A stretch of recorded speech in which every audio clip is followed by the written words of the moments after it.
which means there that you need a much longer ramp for people in order to come to know Jesus there. It's quite a long, 6 to 8 years is often quoted as a time for someone who might first hear about Jesus to come to know Jesus. People are more wary.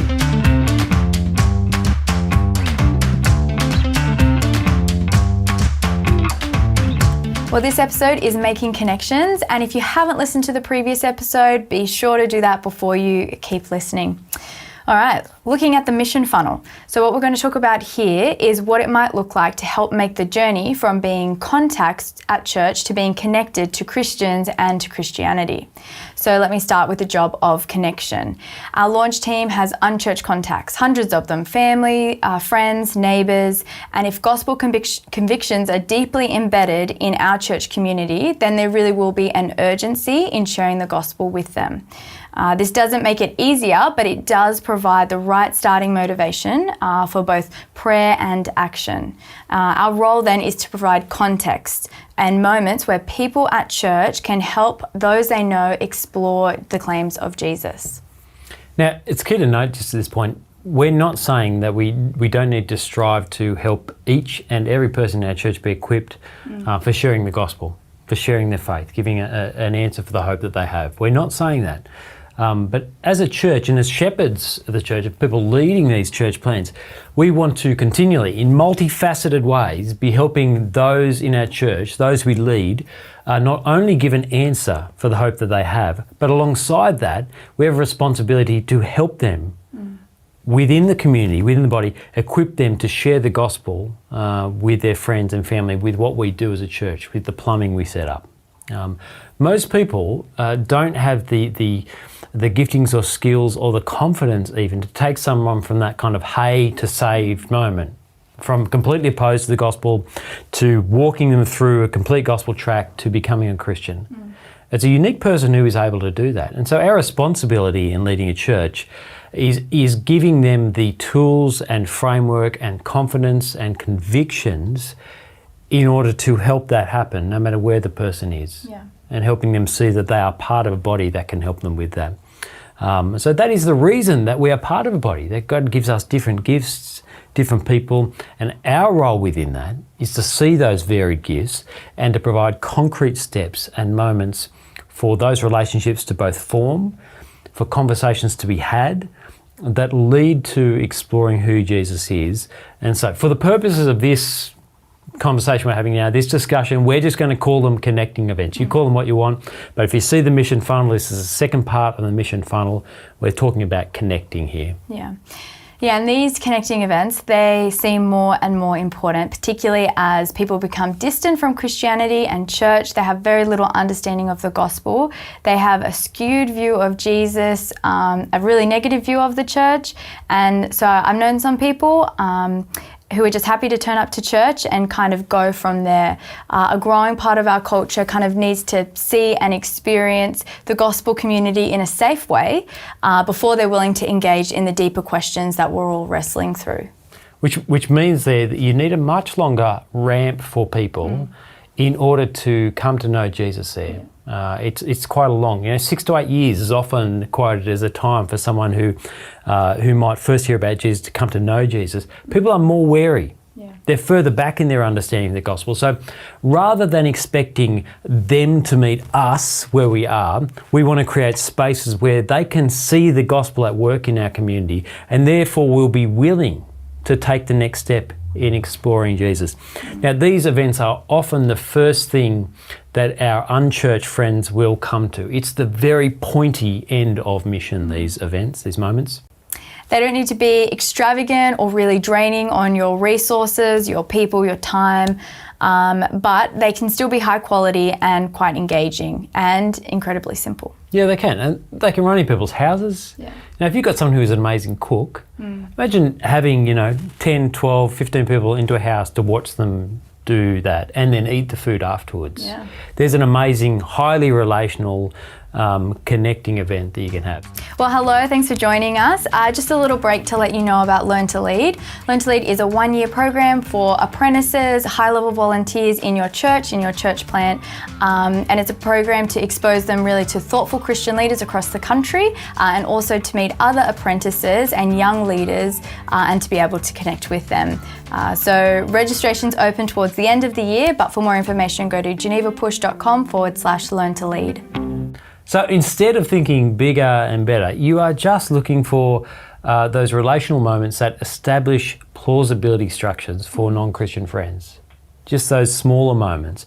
And that is going to happen within the context of Christian community. That's how people will begin to explore the questions that are resounding in everyone's hearts. You want to give them a great taste of Christians and Christianity, because for many up to that point, their perception will have been skewed by the media, even though they know their friend isn't like that. And so connecting events give this great chance to rectify that perception.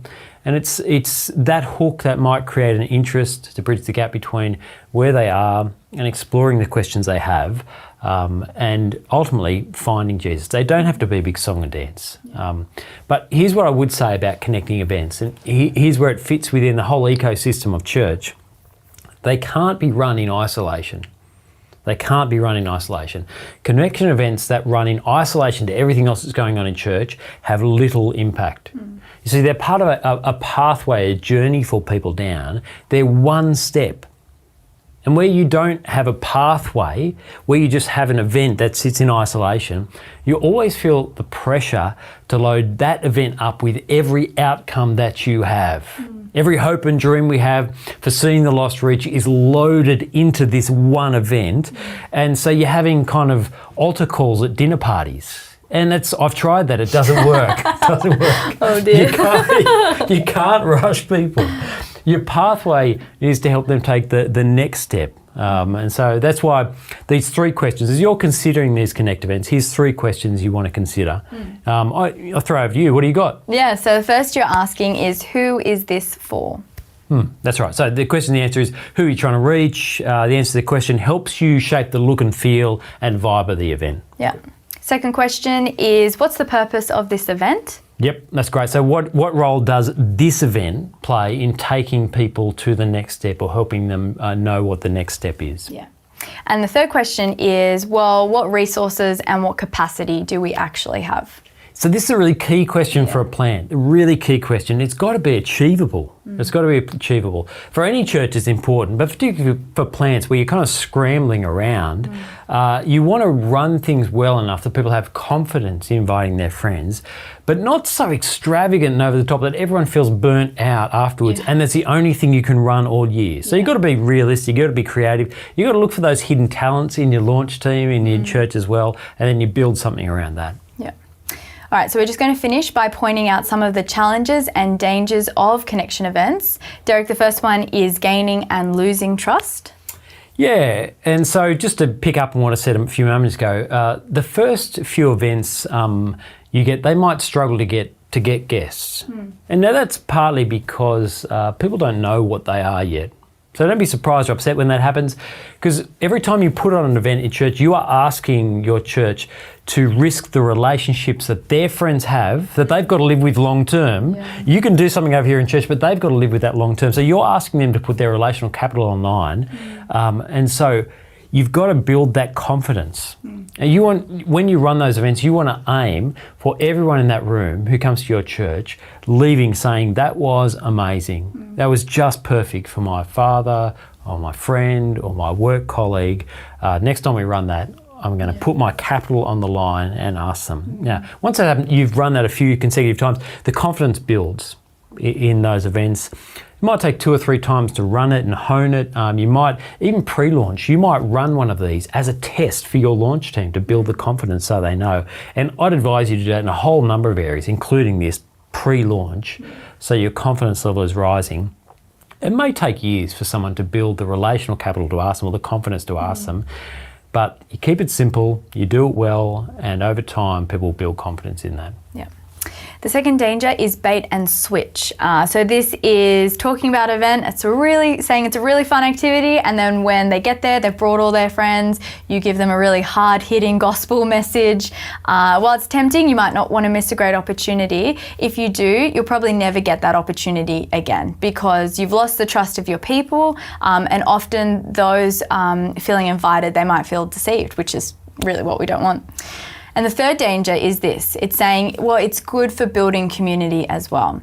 So it's tempting to announce at church that, even if you don't bring a friend along, still come. It's great for you to join us. While it's true, it will really communicate that there's an out, that is an excuse for people to not bring their friends, to not invite them along. The event might look good. You might end up with 100 people, but only 5 of them are unchurched and have actually just been invited in. And it's not really achieving what you set out to do.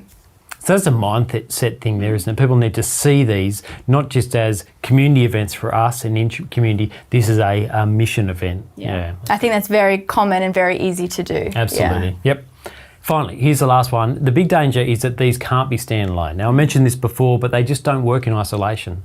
And without good relational structures around these things and processes to follow up, they just fall flat. And they don't achieve what you set out to achieve. There needs to be concrete next steps. And those steps need to be known to not only those who are invited, they need to be known as well to the people who invited them. And in fact, that may be even more important because often the most effective follow-up is not done by the person who works at the church following up the friend who came, but me equipping the person who invited that person to help them know how to take that next step. That's often the much more effective way in order to do follow-up. So your people are going to be having these one-on-one conversations outside, and they invite people to these events. They're going to be the one often having the conversations afterwards, checking in how it went. Checking in what questions they might have had, what they thought. That could take a long time, but having clear next steps for them, because these events cannot stand alone, is crucial. Yeah. So connection events and moments, they really don't need to be complicated or resource intensive, but they do need to be very thoughtful and deliberate. And they do have to sit within everything else your church is doing, as we've talked about, so that those in your plant have confidence in what's happening, and those that come along aren't in limbo when they're wanting to hear about Jesus.